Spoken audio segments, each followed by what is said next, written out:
সীমিত পরিসরে শুরু হয়েছে থানার কার্যক্রম। আজ সকালে সেনা পাহারায় শুরু হলো রাজধানীর তেজগাঁও থানার কার্যক্রম।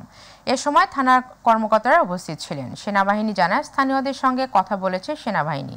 থানায় কোনো প্রকার হামলা হবে না বলে নিশ্চয়তা দিয়েছেন তারা। এ সময় পুলিশ কর্মকর্তারা জানায়, পুলিশ ভীতিকর অবস্থা কাটিয়ে উঠতে পেরেছে। প্রায় ৪০ জন সদস্য ইতিমধ্যে যোগ দিয়েছে।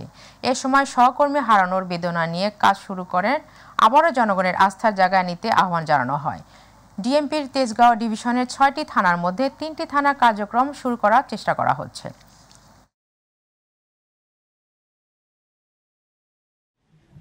প্রথমেই আমরা ওই দিন যেটা এক্সপিরিয়েন্স করছি, যখন মবটার সংখ্যা এত বেশি ছিল, আমাদের কন্ট্রোল করাটা যখন ডিফিকাল্ট হয়ে যাচ্ছিল, তখন আমাদের মাথায় আসছে যে থানা একটা গুরুত্বপূর্ণ স্থাপনা। এটার মধ্যে অনেকগুলো ফ্যামিলি আছে, প্রায় ২০০-৩০০ ফ্যামিলি আছে, এখানে পুলিশ সদস্য আছে। ক্ষুব্ধ বা উচ্ছৃঙ্খলকারী কিছু নাগরিক যারা অনেক পুলিশ সদস্যকে হত্যা করছে, আহত করতেছে। তা আমাদের কাছে এটা মনে হয়েছে যে আমাদেরকে পুলিশকে আগে বাঁচাইতে হবে, তাদেরকে রিফর্ম করে নতুন করে কাজ করার জন্য তাদেরকে সেভ করাটা আমার অত্যন্ত জরুরি।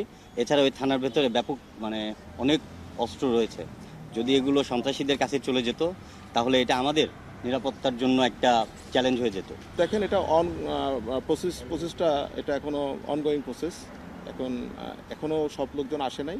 আমাদের অনেককে খবর দিয়েছি, প্রায় এখানে আমাদের ৩০-৪০ জন পুলিশ অফিসার সহ ফোর্সরা এসেছে, আরও লোকজন আসছেন অন দ্য ওয়ে।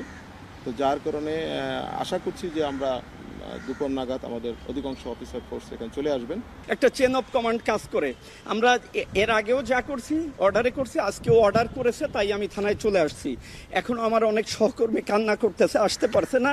আমি চেষ্টা করছি যে আমরা সত্যিকারে মানুষের প্রয়োজনেই যে কাজ করি, এই কথাটা তাদের বোঝাতে চেষ্টা করতেছি, তাদের মোটিভেটেড করে যে সত্যিকারে যে আমরা মানুষের প্রয়োজনে, এটা সেই প্রয়োজনটা আবার মেটানোর জন্যই কিন্তু আমরা